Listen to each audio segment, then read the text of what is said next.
ಗುರುಪೂರ್ಣಿಮೆ ಅನ್ನುವಂಥದ್ದು ನಮ್ಮ ದೇಶದ ಪರಂಪರೆಯಲ್ಲಿ ಬಹಳಷ್ಟು ಒಂದು ಮಹತ್ವವನ್ನು ಹೊಂದಿರುವಂತಹ ಒಂದು ದಿನ. ಇವತ್ತು ಜಗತ್ತಿನಲ್ಲಿ ನಮ್ಮ ದೇಶಕ್ಕೆ ಒಂದು ಬಹಳ ದೊಡ್ಡ ಒಂದು ಸ್ಥಾನ ಲಭಿಸಿದೆ ಅಂತ ಹೇಳಿದರೆ ಅದು ಈ ದೇಶದಲ್ಲಿ ಆಗಿ ಹೋದಂತಹ ಗುರುಗಳ ಒಂದು ಕಾರಣಕ್ಕೋಸ್ಕರ ಮತ್ತು ಗುರುಗಳು ನಿರ್ಮಾಣ ಮಾಡಿದಂತಹ ಒಂದು ಪರಂಪರೆಯ ಕಾರಣಕ್ಕೋಸ್ಕರ. ಇವತ್ತು ಭಾರತವನ್ನು ಜಗದ್ಗುರು ಅಂತ ಕರೀತಾರೆ. ಭಾರತವನ್ನು ಒಂದು ಭೂಭಾಗ ಅಂತ ನಾವು ತಗೊಂಡ್ರೆ ಅದು ಜಗದ್ಗುರು ಆಗಲಿಕ್ಕೆ ಸಾಧ್ಯ ಇಲ್ಲ. ನಮ್ಮಲ್ಲಿದ್ದ ಹಾಗೆ ನದಿಗಳು, ನಮ್ಮಲ್ಲಿದ್ದ ಹಾಗೆ ಪರ್ವತಗಳು, ನಮ್ಮಲ್ಲಿದ್ದ ಹಾಗೆ ಸಮುದ್ರ, ನಮ್ಮಲ್ಲಿದ್ದ ಹಾಗೆ ಮರುಭೂಮಿ, ನಮ್ಮಲ್ಲಿದ್ದ ಹಾಗೆ ಅರಣ್ಯ ಎಲ್ಲ ದೇಶಗಳಲ್ಲಿ ಕೂಡ ಇದೆ. ಆದರೆ ಭಾರತವನ್ನು ಜಗದ್ಗುರು ಅಂತ ಕರೀತಾರೆ, ಭಾರತವನ್ನು ದೇವಭೂಮಿ ಅಂತ ಕರೀತಾರೆ.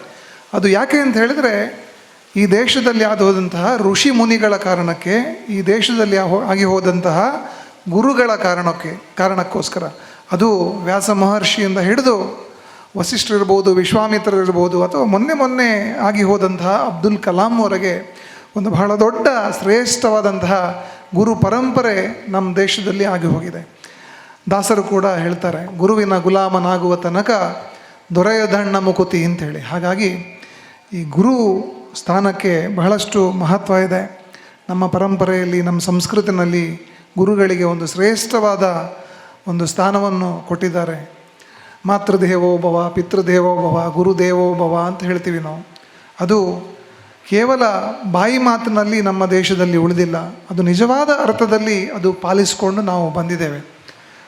ಹಾಗಾಗಿ ರಾಜೇಶ್ವರಿ ವಿದ್ಯಾಸಂಸ್ಥೆಯಲ್ಲಿ ಕಲಿತಿರುವಂತಹ ವಿದ್ಯಾರ್ಥಿಗಳಿರ್ಬೋದು, ಅಥವಾ ಒಟ್ಟು ನಮ್ಮ ಪರಿವಾರದ ಎಲ್ಲ ಸದಸ್ಯರಿರ್ಬೋದು, ನಮ್ಮ ವ್ಯವಸ್ಥೆ ಒಳಗಡೆ ಗುರುವಿಗೆ ಅದೇ ಸ್ಥಾನವನ್ನು ಕೊಡಬೇಕನ್ನುವಂತಹ ಒಂದು ಕನಸು ಮತ್ತೊಂದು ವಿಚಾರ ನಮ್ಮದು. ರಾಜೇಶ್ವರಿ ವಿದ್ಯಾಸಂಸ್ಥೆ ಇವತ್ತು ಪ್ರಾರಂಭ ಆಗಿರುವಂಥದ್ದು ಒಂದು ವಾಣಿಜ್ಯಾತ್ಮಕ ಉದ್ದೇಶದಿಂದ ಅಲ್ಲ, ಒಂದು ಬಹಳ ಸ್ಪಷ್ಟವಾದಂತಹ ಒಂದು ವಿಚಾರವನ್ನು ಇಟ್ಕೊಂಡು ಮುಂದಕ್ಕೆ ಒಂದು ಒಳ್ಳೆಯ ಸಮಾಜವನ್ನು ನಿರ್ಮಾಣ ಮಾಡಬೇಕು, ಯುವ ಪೀಳಿಗೆಗೆ ಒಂದು ದೊಡ್ಡ ಶಕ್ತಿಯನ್ನು ಕೊಡಬೇಕು, ತನ್ಮೂಲಕ ಒಂದು ಗಟ್ಟಿ ರಾಷ್ಟ್ರವನ್ನು ಕಟ್ಟಬೇಕನ್ನುವಂತಹ ಕಾರಣಕ್ಕೋಸ್ಕರ ಇವತ್ತು ರಾಜೇಶ್ವರಿ ವಿದ್ಯಾಸಂಸ್ಥೆಯನ್ನು ನಾವು ಪ್ರಾರಂಭ ಮಾಡಿದ್ದೇವೆ. ಈ ಹಿನ್ನೆಲೆಯಲ್ಲಿ ಅನೇಕ ಕಾರ್ಯಕ್ರಮಗಳು, ಅದು ಗುರುಪೂರ್ಣಿಮೆ ಇರ್ಬೋದು ಅಥವಾ ಬೇರೆ ಬೇರೆ ಕಾರ್ಯಕ್ರಮಗಳು. ಮೊನ್ನೆ ನಾವು ಕೆಸರಿನಲ್ಲಿ ಒಂದು ದಿವಸ ಅಂತ ಒಂದು ಕಾರ್ಯಕ್ರಮ ಮಾಡಿದ್ವಿ. ಅಥವಾ ಮುಂದಕ್ಕೆ ನಡೆಸುವಂತಹ ಅನೇಕ ಕಾರ್ಯಕ್ರಮಗಳಿರ್ಬೋದು, ಅಥವಾ ನಿರಂತರವಾಗಿ ಮಾಡುವಂತಹ ಸಾಂಸ್ಕೃತಿಕವಾದಂತಹ ಅಥವಾ ಸಾಹಿತ್ಯಿಕವಾದಂತಹ ಚಟುವಟಿಕೆಗಳಿರ್ಬೋದು. ಇದೆಲ್ಲವೂ ಕೂಡ ನಮ್ಮ ಸಮಾಜವನ್ನು ಕಟ್ಟುವಂತಹ, ಯುವ ಪೀಳಿಗೆಯನ್ನು ಕಟ್ಟುವಂತಹ ಒಂದು ಕಾರ್ಯದ ಭಾಗವಾಗಿ ನಾವು ಈ ಕಾರ್ಯಕ್ರಮವನ್ನು ನಡೆಸ್ತಾ ಇದ್ದೇವೆ. ಹಾಗಾಗಿ ಸ್ನೇಹಿತರೆ, ನಮ್ಮ ಇವತ್ತಿನ ಈ ಗುರುಪೂರ್ಣಿಮೆ, ನಾನು ಶಿಕ್ಷಕರಿಗೆ ಅತ್ಯಂತ ಗೌರವವನ್ನು ಪ್ರಾರಂಭದಿಂದ ಕೊಡುವಂತಹ ವ್ಯಕ್ತಿ. ನಾನು ಅನೇಕ ತಪ್ಪುಗಳನ್ನು, ಅನೇಕ ಸಣ್ಣ ಮಿಸ್ಟೇಕ್ಸ್ ಎಲ್ಲ ನನ್ನ ವಿದ್ಯಾರ್ಥಿ ಜೀವನದಲ್ಲಿ ಮಾಡಿರ್ಬೋದು. ಆದರೆ ನನ್ನ ಜೀವನದಲ್ಲಿ ಯಾವತ್ತೂ ಕೂಡ ನಾನು ಒಂದು ಗುರುವಿಗೆ ಕೂಡ ಅವಿಧೇಯನಾಗಿ ನಡೆದಿಲ್ಲ. ಬಹುಶಃ ಇವತ್ತು ಭಗವಂತ ನನಗೇನಾದರೂ ಒಂದು ಸ್ವಲ್ಪ ಶಕ್ತಿ ಕೊಟ್ಟಿದ್ದಾನೆ ಅಂತ ಹೇಳಿದ್ರೆ ಅದೂ ಒಂದು ಅದರ ಹಿಂದೆ ಇರುವಂತಹ ಕಾರಣ ಅಂತ ಹೇಳಿ ನಾನು ಬಲವಾಗಿ ನಂಬಿದ್ದೇನೆ. ನಾನು ಈ ಮಾತನ್ನು ವಿದ್ಯಾರ್ಥಿಗಳಿಗೆ ನಾನು ಹೇಳ್ತಾ ಇದ್ದೇನೆ. ಎಲ್ಲಿ ತನಕ ನಾವು ಗುರುಗಳಿಗೆ ಗೌರವ ಕೊಡೋದನ್ನು ಕಲಿಯೋದಲ್ಲೋ ಅಲ್ಲಿ ತನಕ ನಾವು ಒಂದು ಜೀವನದಲ್ಲಿ ಸಾಧಕರಾಗಲಿಕ್ಕೆ ಸಾಧ್ಯವೇ ಇಲ್ಲ. ಜೀವನದಲ್ಲಿ ಒಂದು ಒಳ್ಳೆಯ ವ್ಯಕ್ತಿಗಳಾಗಿ ಆಗಲಿಕ್ಕೆ ಸಾಧ್ಯವೇ ಇಲ್ಲ. ಒಂದು ಗುರುವಿನ ಬಗ್ಗೆ, ನಮಗೆ ವಿದ್ಯೆಯನ್ನು ಕಲಿಸಿಕೊಡುವಂತಹ ಶಿಕ್ಷಕನ ಬಗ್ಗೆ, ನಮಗೆ ಜನ್ಮವನ್ನು ಕೊಟ್ಟಂತಹ, ನಮ್ಮ ಬದುಕನ್ನು ಕಟ್ಟಿಕೊಟ್ಟಂತಹ ತಂದೆ ತಾಯಂದಿರ ಬಗ್ಗೆ, ನಮಗೆ ಇಷ್ಟು ಒಳ್ಳೆಯ ಗಾಳಿ ಬೆಳಕು ಎಲ್ಲ ಶಕ್ತಿಯನ್ನು ಕೊಟ್ಟಂತಹ ಪ್ರಕೃತಿ ಬಗ್ಗೆ, ಒಟ್ಟಾರೆ ನಮ್ಮ ಬದುಕನ್ನು ಬೆಳೆಸುವಂತಹ ಸಮಾಜದ ಬಗ್ಗೆ ನಮ್ಮಲ್ಲಿ ಗೌರವ ಇಲ್ಲ ಅಂತ ಹೇಳಿದರೆ ನಮ್ಮ ಬದುಕು ಖಂಡಿತ ಅದು ಯಶಸ್ವಿ ಆಗಲಿಕ್ಕೆ ಸಾಧ್ಯ ಇಲ್ಲ. ವಿದ್ಯಾರ್ಥಿಗಳೇ, ಈ ಮಾತನ್ನು ತಾವೆಲ್ಲರೂ ಕೂಡ ಗಮನದಲ್ಲಿ ಇಟ್ಕೊಳ್ಬೇಕು. ಅನೇಕ ಬಾರಿ ನಾವು ಲಘುವಾಗಿ ನಮ್ಮ ವಿಚಾರಗಳನ್ನು ನಾವು ಪರಿಗಣಿಸ್ತೇವೆ. ಈಗ ನೀವೆಲ್ಲರೂ ಕೂಡ ಬಹುಶಃ ಇವತ್ತು ಇಲ್ಲಿ 5th ಸ್ಟ್ಯಾಂಡರ್ಡ್ ಮೇಲ್ಪಟ್ಟಂತಹ ಮಕ್ಕಳು ಮಾತ್ರ ನಾವು ಇಲ್ಲಿ ಇದ್ದೇವೆ ಅಂತ ನಾನು ಭಾವಿಸಿದ್ದೇನೆ. PUC ತನಕದ ಬೇರೆ ಬೇರೆ ವಿದ್ಯಾರ್ಥಿಗಳು ನೀವಿದ್ದೀರಿ. ಈ ಕಾರ್ಯಕ್ರಮ ಅನ್ನುವಂಥದ್ದು ಒಂದು ನೆಪ ಮಾತ್ರದ ಕಾರ್ಯಕ್ರಮ ಆಗಬಾರದು. ರಾಜೇಶ್ವರಿ ವಿದ್ಯಾಸಂಸ್ಥೆಯಲ್ಲಿ ನಾನು ಯಾವುದೇ ಕಾರ್ಯಕ್ರಮಗಳನ್ನು ನಾವು ಆಯೋಜನೆ ಮಾಡುವಾಗ ನಾನೆಲ್ಲ ಆ ಕಾರ್ಯಕ್ರಮದ ಆಯೋಜಕರಲ್ಲಿ, ಆ ಕಾರ್ಯಕ್ರಮಕ್ಕೋಸ್ಕರ ಕೆಲಸ ಮಾಡುವಂಥ ಎಲ್ಲ ಬಂಧುಗಳಲ್ಲಿ ನಾನು ಏನು ವಿನಂತಿ ಮಾಡೋದು ಅಂತ ಹೇಳಿದ್ರೆ, ಆ ಕಾರ್ಯಕ್ರಮದ ಮುಖಾಂತರ ನಮ್ಮ ಕಾರ್ಯ ಸಾಧನೆ ಆಗಬೇಕು. ವಿದ್ಯಾರ್ಥಿಗಳ ವ್ಯಕ್ತಿತ್ವವನ್ನು ರೂಪಿಸುವಂತಹ ನಮ್ಮದೇನು ಕಾರ್ಯ ಏನಿದೆ, ವಿದ್ಯಾರ್ಥಿಗಳ ವ್ಯಕ್ತಿತ್ವ ನಿರ್ಮಾಣದ ಮುಖಾಂತರ ಈ ರಾಷ್ಟ್ರ ನಿರ್ಮಾಣವನ್ನು ಮಾಡುವಂತಹ ಕಾರ್ಯಕ್ಕೆ ನಾವು ಹೊರಟಿರುವಂಥವ್ರು. ಆ ಕಾರ್ಯಕ್ಕೆ ಪೂರಕವಾಗಿ ನಮ್ಮ ಕಾರ್ಯಕ್ರಮಗಳಿರುವಂಥದ್ದು. ಈ ನಿಟ್ಟಿನಲ್ಲಿ ಇವತ್ತು ನಡೆಯುವಂತಹ ಈ ಗುರುಪೂರ್ಣಿಮೆ ಇರ್ಬೋದು, ಅಥವಾ ಕಾರ್ಗಿಲ್ ವಿಜಯ ದಿವಸ ಅಂತ ನಾವೇನು ಇವತ್ತು ಆಚರಣೆ ಮಾಡ್ತಾ ಇದ್ದೇವೆ, ಈ ದೇಶಕ್ಕೋಸ್ಕರ ಹೋರಾಡಿ ಈ ದೇಶದ ಘನತೆಯನ್ನು ಗೌರವವನ್ನು ಎತ್ತಿ ಹಿಡಿದಂತಹ ಸೈನಿಕರಿಗೆ ಗೌರವವನ್ನು ಕೊಡುವಂತಹ ಕಾರ್ಯಕ್ರಮ ಕಾರ್ಗಿಲ್ ವಿಜಯ ದಿವಸ ಅಂತೇಳಿ. ಸಾಂಕೇತಿಕವಾಗಿ ಅದಕ್ಕೆ ಕಾರ್ಗಿಲ್ ವಿಜಯ ದಿವಸ ಅಂತ ಹೇಳ್ತೀವಿ.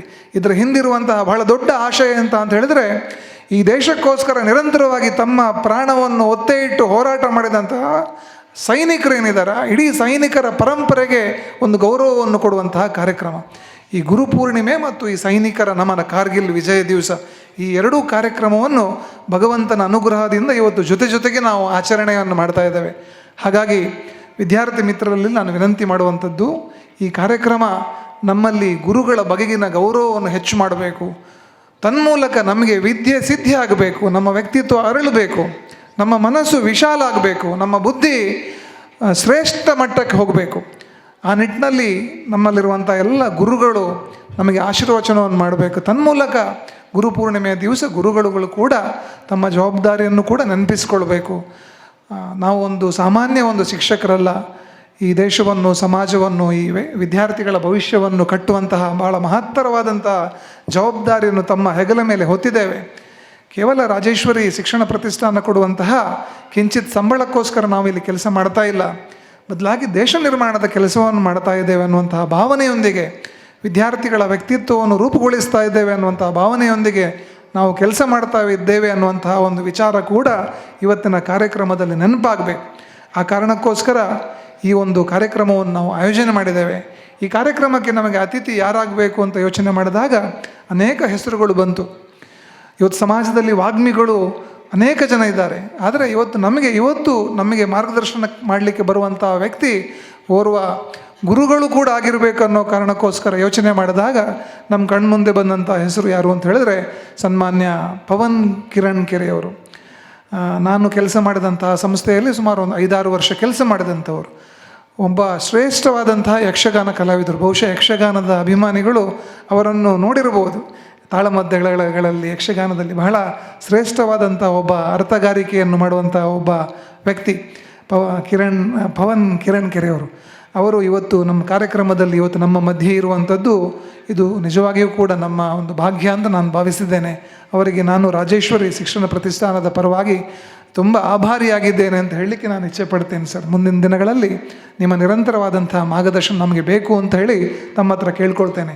ನಮ್ಮ ಇನ್ನೋರ್ವ ಅತಿಥಿ ಆಗಿರುವಂತಹ ಶ್ರೀಯುತ ಸೂರಜ್ ಅವರು ಬಂದಿದ್ದಾರೆ, ದಯವಿಟ್ಟು ತಾವು ವೇದಿಕೆಗೆ ಬರಬೇಕು ಅಂಥೇಳಿ ವಿನಂತಿ ಮಾಡ್ತೇನೆ. ಅದೇ ರೀತಿ ಇನ್ನೊಂದು ಅತಿಥಿ ಆಗಬೇಕು ಯಾರು ಅಂತ ಯೋಚನೆ ಮಾಡಿದಾಗ ಅನೇಕ ಹೆಸರುಗಳು ಬಂತು. ಸೊ ಆಮೇಲೆ ನಮಗೆ ಸಿಕ್ಕಿರುವಂಥವ್ರು ಯಾರು ಅಂತ ಹೇಳಿದ್ರೆ ಶ್ರೀಯುತ ಸೂರಜ್ ಅಂಥೇಳಿ, ಇವರು ಮಂಗಳೂರಿನವರು. ಬಾಲ್ಯದಿಂದ ರಾಷ್ಟ್ರೀಯ ಸ್ವಯಂ ಸೇವಕ ಸಂಘದ ಒಬ್ಬ ಸದಸ್ಯನಾಗಿ, ಒಬ್ಬ ಸ್ವಯಂ ಸೇವಕನಾಗಿ ಒಂದು ಶಿಸ್ತಿನ ಬದುಕನ್ನು ಕಟ್ಟಿಕೊಟ್ಟಂಥವರು. ವಿಭಾಗದ ಪ್ರಚಾರ ಪ್ರಮುಖರಾಗಿ ತಮ್ಮ ಜವಾಬ್ದಾರಿಯನ್ನು ನಿರ್ವಹಣೆ ಮಾಡ್ತಾ ಇದ್ದಾರೆ. ಜೊತೆಗೆ ಬಹಳ ದೊಡ್ಡ ಸೋಲಾರ್ ಬಿಸ್ನೆಸ್ಸನ್ನು ಮಾಡಿಕೊಂಡು ಕರ್ನಾಟಕದಾದ್ಯಂತ, ಕರ್ನಾಟಕ ಮಾತ್ರ ಅಲ್ಲದೆ ದೇಶದ ಬೇರೆ ಬೇರೆ ರಾಜ್ಯಗಳಲ್ಲಿ ತಮ್ಮ ಬಿಸ್ನೆಸ್ಸನ್ನು, ತಮ್ಮ ಉದ್ಯಮವನ್ನು ವಿಸ್ತರಿಸಿಕೊಂಡು ಒಬ್ಬ ಪ್ರಭಾವಿ ಉದ್ಯಮಿಯಾಗಿ ಕೂಡ ಕೆಲಸ ಮಾಡ್ತಾ ಇದ್ದಾರೆ. ಮತ್ತು ಒಬ್ಬ ನಿಷ್ಕಲ್ಮಶ ಸಾಮಾಜಿಕ ಕಾರ್ಯಕರ್ತರಾಗಿ ಕೂಡ ನಮ್ಮ ನಡುವೆ ಕೆಲಸ ಮಾಡ್ತಾ ಇದ್ದಾರೆ. ನಿನ್ನೆ ತಾನೇ ನಾನು ಅವರಿಗೆ ಕೇಳ್ಕೊಂಡದ್ದು, ನನ್ನ ಮೇಲಿರುವಂತಹ ಪ್ರೀತಿಗೆ ಹೋಗೊಟ್ಟು ಇವತ್ತು ಅವರೆಲ್ಲ ಕೆಲಸ ಕಾರ್ಯದ ಒತ್ತಡದ ನಡುವೆ ಇವತ್ತು ಬಂದಿದ್ದಾರೆ. ಅವರಿಗೆ ಕೂಡ ನಾವು ತುಂಬ ಚಿರಋಣಿಯಾಗಿದ್ದೇವೆ ಅಂತ ನಾನು ಹೇಳ್ತೇನೆ. ಅದೇ ರೀತಿ ಅನೇಕ ಜನ ಸಾಣೂರಿನ ಗಣ್ಯರು, ನಮ್ಮ ಕುಟುಂಬದ ಹಿರಿಯರು, ಸನ್ಮಾನ್ಯ ಶ್ರೀಮತಿ ಮಾಲಿನಿ ರೈ ಅವರು ನಮ್ಮ ಜೊತೆ ಇದ್ದಾರೆ.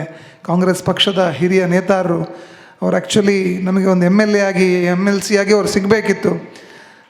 ಗ್ರಾಮ ಪಂಚಾಯತ್ನ ಸದಸ್ಯರಾಗಿ, ಓರ್ವ ಸಾಮಾಜಿಕ ಕಾರ್ಯಕರ್ತೆಯಾಗಿ ಈ ವಯಸ್ಸಿನಲ್ಲೂ ಕೂಡ ತನ್ನ ಕಾರನ್ನು ಡ್ರೈವ್ ಮಾಡಿಕೊಂಡು ಊರಿನ ಎಲ್ಲ ಜನರ ಸೇವೆಯನ್ನು ಮಾಡ್ತಾ ಇರುವಂಥ ಒಬ್ಬ ಶ್ರೇಷ್ಠ ಮಹಿಳೆ ಅಂತ ಹೇಳಲಿಕ್ಕೆ ನಮಗೆ ತುಂಬ ಹೆಮ್ಮೆ ಆಗ್ತದೆ. ಅದೇ ರೀತಿ ನಮ್ಮ ಪಂಚಾಯತ್ನ ಮಾಜಿ ಅಧ್ಯಕ್ಷರಾದಂತಹ ಶ್ರೀಯುತ ಯುವರಾಜ್ ಜೈನ್ ಅವರು ಕೂಡ ನಮ್ಮ ಜೊತೆ ಇದ್ದಾರೆ. ಹಾಗೆ ಅನೇಕ ಜನ ಹಿರಿಯರು, ನಮ್ಮ ಯುವಕ ಮಂಡಲದ ಅಧ್ಯಕ್ಷರು, ನಮ್ಮ ಪೋಷಕರು, ನಮ್ಮ ಶಂಕರ್ ಶೆಟ್ಟರು, ಮೋಹನ್ ಅವರು, ಅನೇಕ ಜನ ನಮ್ಮ ಮೇಲೆ ಪ್ರೀತಿ ಇಟ್ಟು ಬಂದಿದ್ದೀರಿ. ಒಟ್ಟಾರೆ ಈ ಕಾರ್ಯಕ್ರಮ ಮುಂದಿನ ದಿನಗಳಿಗೆ ಒಂದು ದೃಷ್ಟಿಯಾಗಬೇಕು, ಒಂದು ಮಾರ್ಗದರ್ಶಕ ಕಾರ್ಯಕ್ರಮ ಆಗಬೇಕು ಅಂತ ಅಪೇಕ್ಷೆ ಪಡ್ತಾ ವಿದ್ಯಾರ್ಥಿಗಳಲ್ಲಿ ಅತ್ಯಂತ ಪ್ರೀತಿಯಿಂದ ನಿವೇದನೆಯನ್ನು ಮತ್ತು ಆಗ್ರಹವನ್ನು ಮಾಡ್ತಾ ಇದ್ದೇನೆ. ನೀವೆಲ್ಲರೂ ಮಂಗನಿಂದ ಮಾನವ ಅನ್ನುವಂಥ ಸಿದ್ಧಾಂತವನ್ನು ನಿಜವಾಗಿ ತೋರಿಸಿಕೊಡುವವರು. ಆದರೆ ಇವತ್ತು ಮಂಗನಿಂದ ಮಾನವ ಅನ್ನುವಂಥದ್ದು ಅದು ಸುಳ್ಳಾಗಬೇಕು. ಯಾರೂ ಕೂಡ ನಾವು ಮಂಗನಿಂದ ಮಾನವರಲ್ಲ, ನಾವು ನಿಜವಾದ ಮಾನವರು ಅಂತ ತೋರಿಸ್ಕೊಳ್ಬೇಕು. 1 ಗಂಟೆ ಈ ಕಾರ್ಯಕ್ರಮ ನಡೆಯುತ್ತೆ. ಮೊನ್ನೆ ಒಂದು ಕಾರ್ಯಕ್ರಮ ಆದಾಗ ಪೂರ್ತಿ ಕಾರ್ಯಕ್ರಮ ನೀವು ಅತ್ಯಂತ ಶಿಸ್ತಿಂದ ಕೂತಿದ್ರಿ. ಅಕ್ಕಪಕ್ಕದವರ ಮಾತನಾಡದೆ, ಚೇಷ್ಟೆಗಳನ್ನು ಮಾಡದೆ, ತರಲೆಗಳನ್ನು ಮಾಡದೆ ತುಂಬ ಶಿಸ್ತಿಂದ ಕೂತ್ಕೊಂಡಿದ್ದರೆ ನನಗೆ ಅತ್ಯಂತ ಸಂತೋಷ ಆಗಿತ್ತು. ಅದೇ ರೀತಿ ಇವತ್ತು ಕೂಡ ಶಿಸ್ತಿನಿಂದ ಕೂತು ನಮಗೆ ಶಿಕ್ಷಣವನ್ನು ಕೊಡುವಂತಹ, ನಮಗೆ ವಿದ್ಯೆಯನ್ನು ಕೊಡುವಂತಹ ಗುರುಗಳಿಗೆ ಗೌರವವನ್ನು ಕೊಡಬೇಕು. ಇಬ್ಬರು ಒಳ್ಳೆಯ ಮಾತುಗಾರರು ನಮ್ಮ ಜೊತೆ ಇದ್ದಾರೆ. ಅವರ ಮಾತುಗಳಿಗೆ ನಾವೆಲ್ಲರೂ ಕಿವಿಯಾಗಬೇಕು ಅನ್ನುವಂತಹ ಆಶಯವನ್ನು ವ್ಯಕ್ತಪಡಿಸ್ತಾ ಮತ್ತೊಮ್ಮೆ ತಮ್ಮೆಲ್ಲರಿಗೂ ಕೂಡ ಪ್ರೀತಿಯಿಂದ ವಂದಿಸಿಕೊಂಡು ಶುಭವಾಗಲಿ ಅಂತ ಹೇಳ್ಕೊಂಡು ನನ್ನ ಮಾತನ್ನು ಮುಗಿಸ್ತಾ ಇದ್ದೇನೆ. ಜೈ ಶ್ರೀರಾಮ್.